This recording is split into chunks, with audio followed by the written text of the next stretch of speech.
Hey guys, I hope everybody is doing well. Let's go ahead. Today we're going to wrap up the rest of this book. We are on chapter 15 and we will finish it today.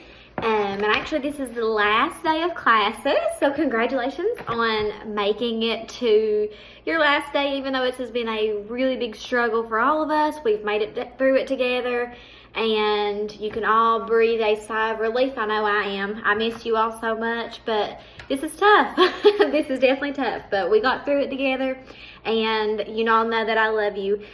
Alright, so let's go ahead before I start crying because I miss you all so much, and let's go on with chapter 15. So the last thing that we talked about was how that Nate was unexpectedly kind of thrown into this war, the American Revolution, where they were fighting for their independence.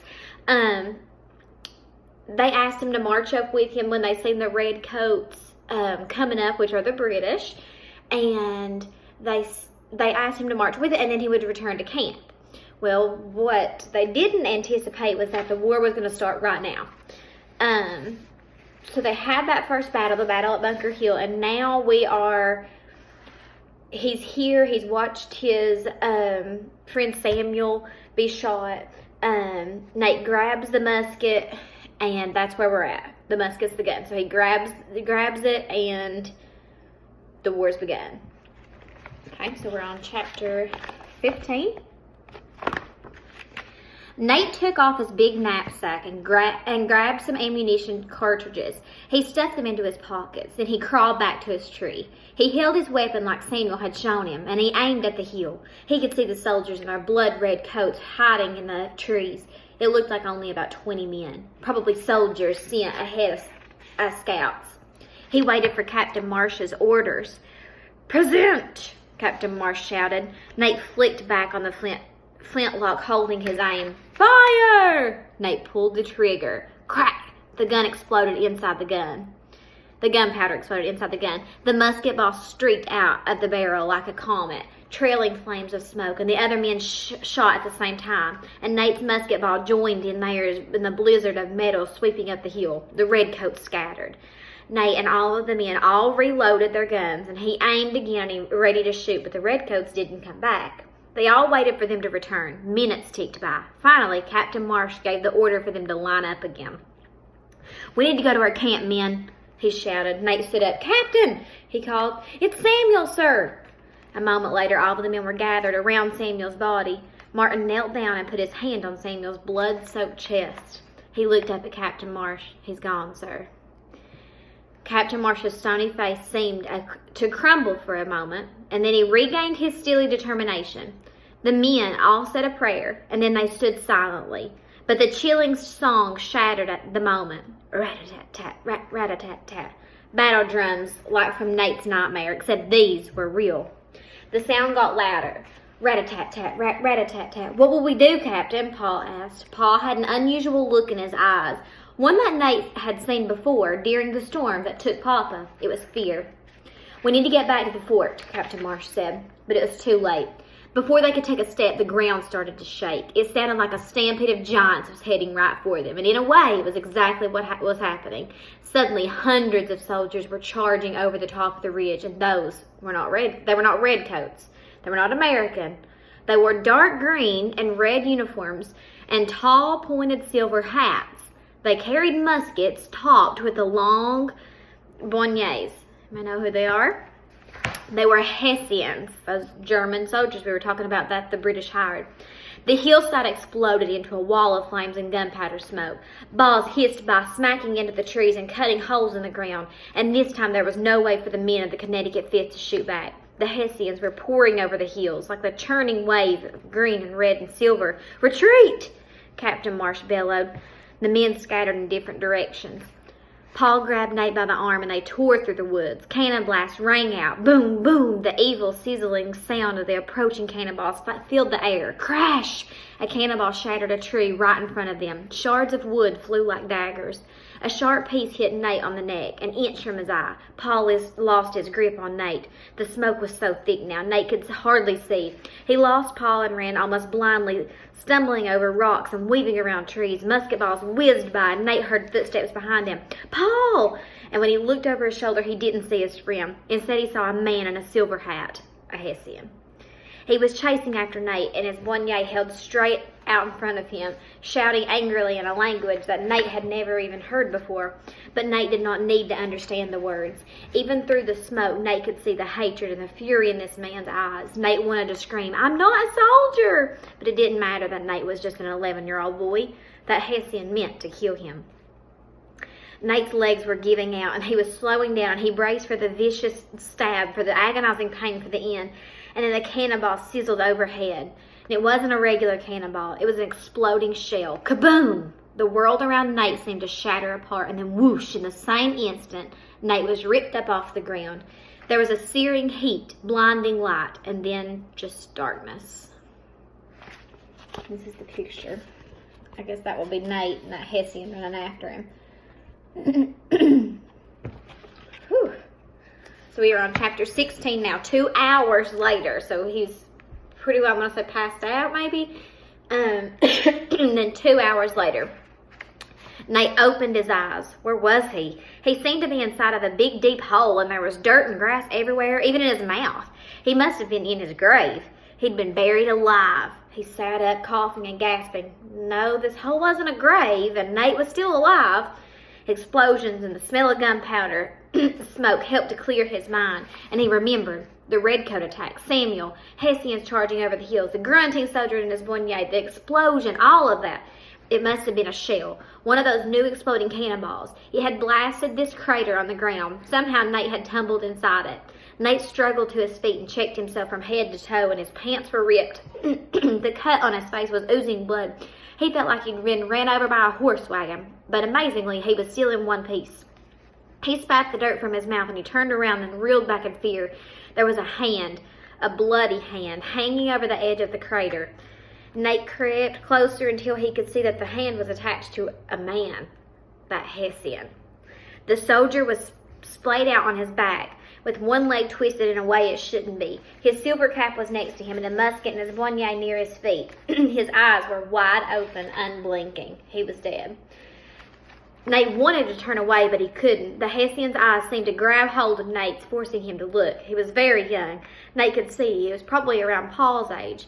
But he didn't look like a bloodthirsty killer anymore. He looked like someone's son, an older brother, a person. Nate stood there until finally a cannon blast from somewhere very close jolted him out of his trance. The battle was still raging. He felt that he had woken up from one nightmare only to be locked inside of a new one. Cannons and musket fire seemed to be crackling on both sides of him, and the air was thick with smoke.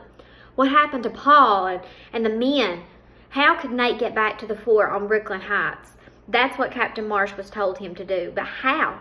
He couldn't just stroll through the woods. There were redcoats and Hessians everywhere. Nate might not be a real soldier, but he sure looked like one. He was tall for his age, and he was wearing a frontier shirt that James had given him. He looked like any young American soldier, desperate to escape. Terrifying thoughts screamed through his mind. He'd be shot. He'd be crushed like a cannonball. He could be caught and locked away in a rat-filled British prison. The men had told terrible stories about how the British treated the American prisoners. They crammed them into filthy basements or old rotting ships, and most men died slowly of starvation or fevers. Paul said he'd rather get shot on a battlefield than to starve to death in a British prison. Nate started to shake. He looked at the big hole in the ground. Maybe he should just climb back down and curl up into a ball. What else could he do at this point? And then once again his mind flashed to the pirates / O'Shea. He remembered a story Papa had told him one time about a time that Slash was in London. He'd been working as a pirate for a few years. He'd come ashore to hand out gold coins to poor kids in the streets.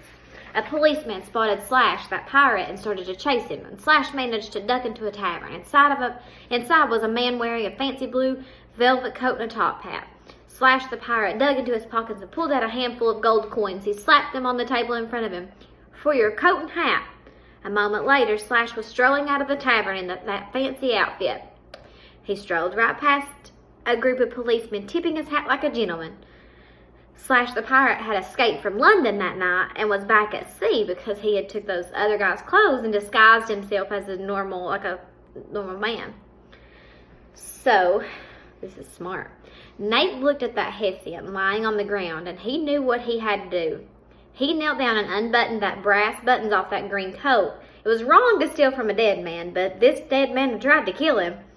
Nate carefully slipped the coat off the man's body, and he shook it out and tried it on. It hung down past Nate's knees, but Nate could easily fix that. He shrugged it off, and he used the Hessian's razor-sharp poignée to help him tear off the bottom of the coat, and he tried it on again. Better. Next, he put on that helmet. He had to push it back so it didn't cover his eyes. Finally, he picked up the Hessian's musket and poignée and put it over his shoulder. Nate stood there, too scared to move, and he had just gotten out of the woods and across the field. He just had to get out of the woods and across the field to the fort.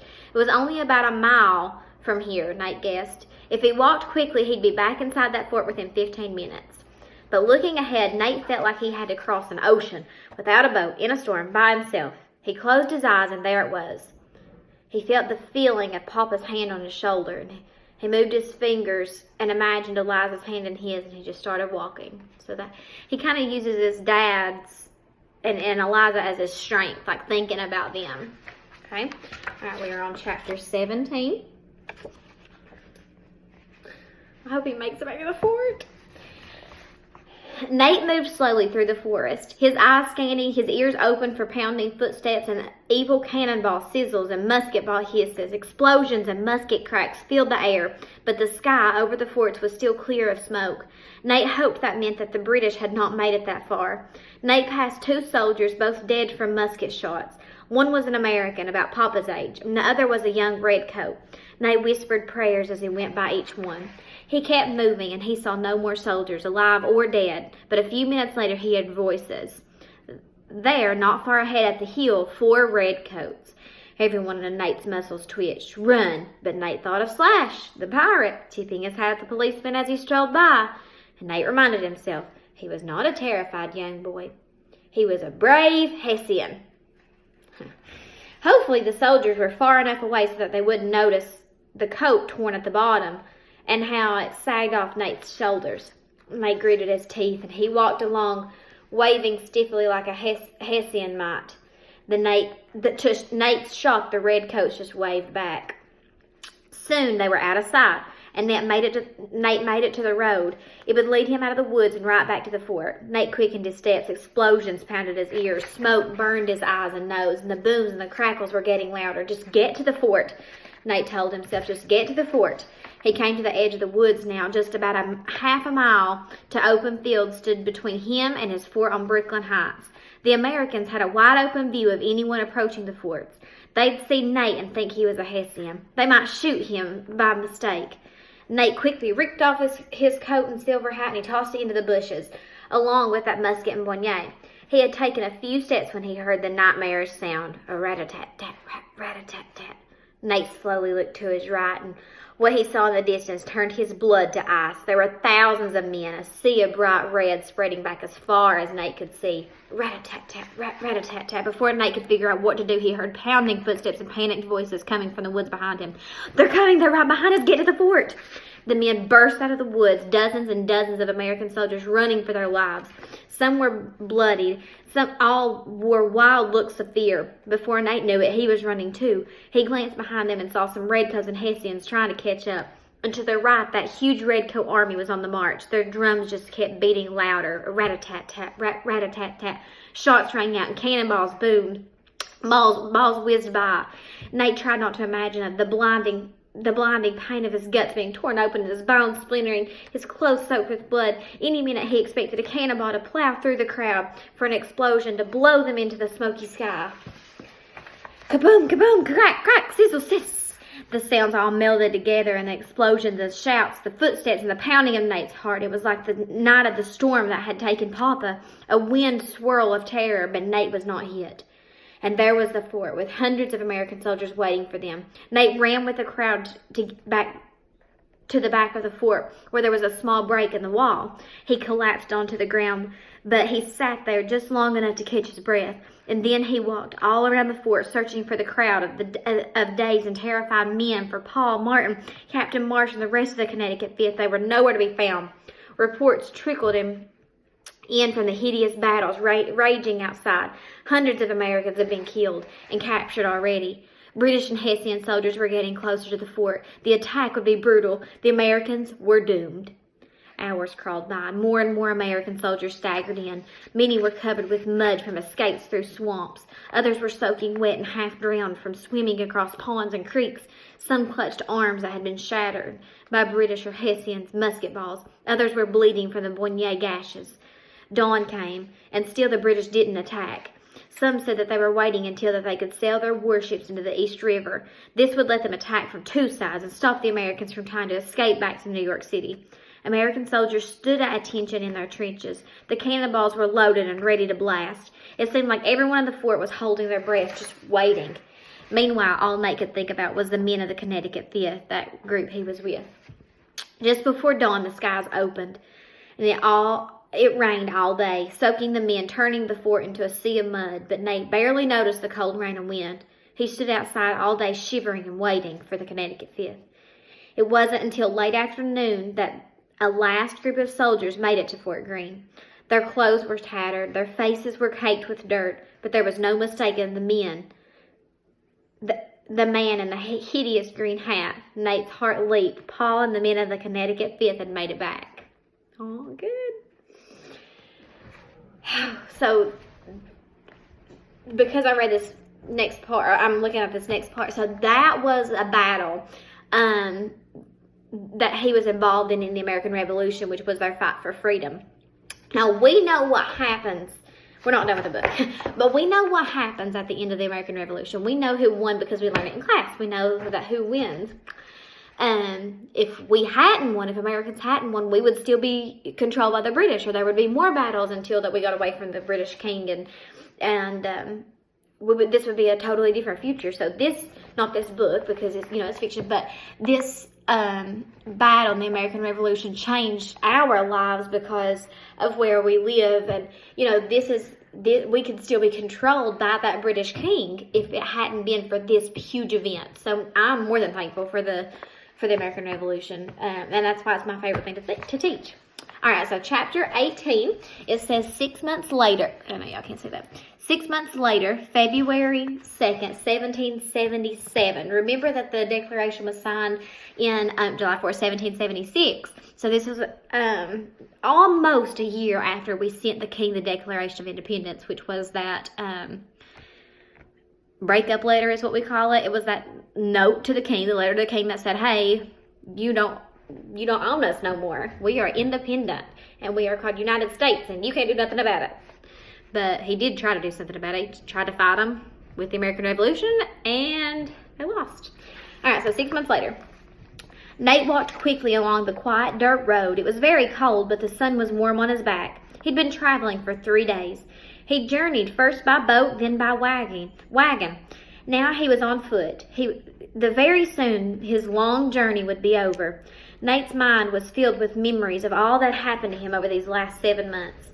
He thought of the scared and lonely boy who had run away from Storch's house. Had that really been Nate? Somehow he'd left that boy behind, maybe in that bloody forest in Brooklyn. Oh, that terrible battle. What a disaster it had been for the Americans. The British had outmanned them, outgunned them, outsmarted them. Hundreds of Americans had been killed in that battle. Because remember, wars are made up of multiple small battles. Many more than had been injured and captured. It could have been far worse. The British could have captured most of the American army, including General Washington, which is George Washington. But they kept delaying their attack on the American forts. The stormy weather kept the big British warships from laying their trap in the East River. The delay gave General Washington a chance to pull off a miracle. On the dark and foggy night of August 27th, almost 10,000 American troops snuck off Brooklyn in a fleet of small boats. They made it safely back to New York City, and when the British finally attacked the forts, they found them empty. Most of the American army had managed to survive the Battle of Brooklyn. It's another battle. But General Washington's troubles were just beginning. Within weeks, the British had attacked New York City, and by the end of November, all of Manhattan Island was in British hands. Americans' fight for freedom was melting away. Soldiers had fled the army until there were only about 3,000 men left. The Connecticut 5th had dwindled down to just 30 men. But Paul never gave up hope, and neither did George Washington. On December 26, the Americans launched a surprise attack on a Hessian camp in Trenton, New Jersey. A week later, the Americans battled the British in Princeton, New Jersey, and they won. These small victories put the spirit back in the Americans' fight for freedom.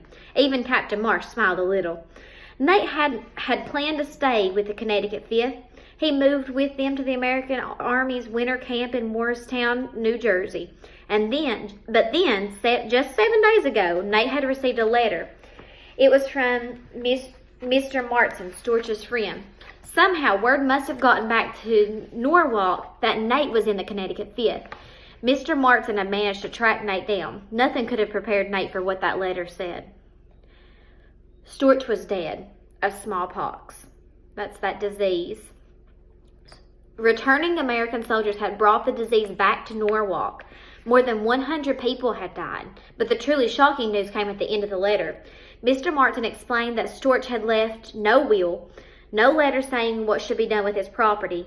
You are your uncle's only living family member. Because he left no will, all of your uncle's stuff goes to you.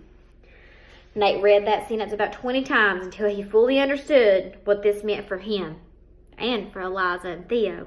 They could be free. That's why Nate was heading back to Norwalk, so that he could get Eliza and Theo their freedom papers. Captain Marsh, Martin, and Paul had helped Nate plan his trip back to Norwalk. They'd hugged him goodbye, and even Captain Marsh hugged him. Paul took his ugly green hat and put it onto Nate's head to bring him good luck. You better come back soon, Paul said, and the flash in his eyes was brighter than ever. We're going to win this fight for freedom. Nate didn't doubt it. The Americans would keep fighting for as long as it took. But for now, at least, Nate's army days were over. He'd seen enough blood. His dreams were filled with horror and unblinking Hessian eyes. Samuel's body crumpled at the ground to the explosions of cannons and muskets, and he never stopped hearing those British battle drums, that ghostly rat-a-tat-tat. Even when he was awake, that terrible rattle echoed through his mind. Nate walked more quickly now. He could see the roof of the house in the distance. What would happen next? Eliza would have plans of her own. She'd want to find her husband, Gregory. Maybe Theo could go to school.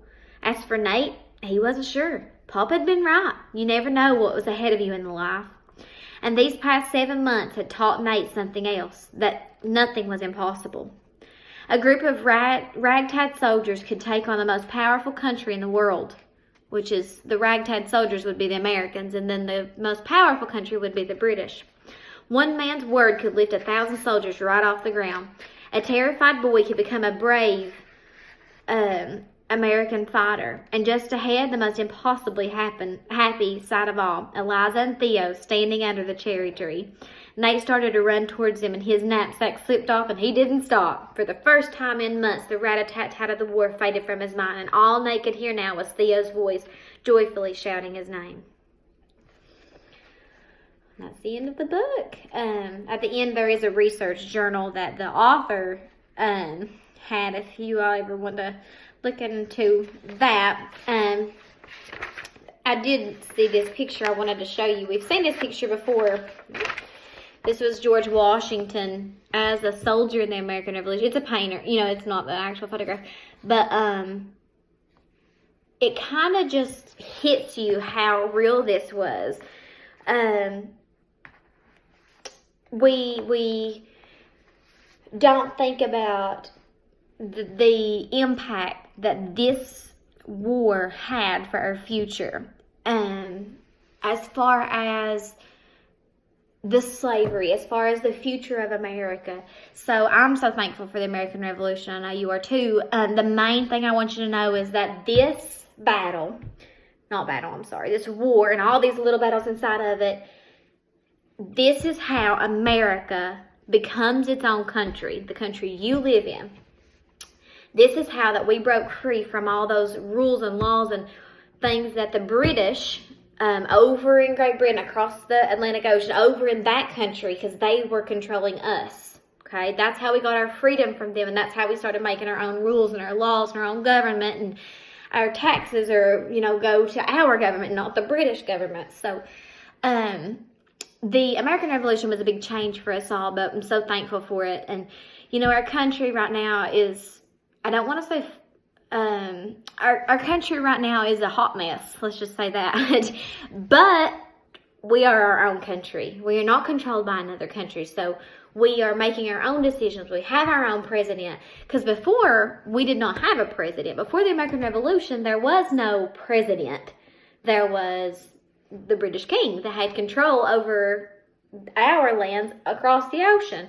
So that, and then, not long after this, they made the Constitution and all that stuff that we learned in class about how that they vote, that George Washington became the president and all that jazz, and the first president. And then the future happened, and then that happened, and then this happened, and now we're here dealing with the coronavirus and murder bees. So, but I hope you all enjoyed the book as much as I did.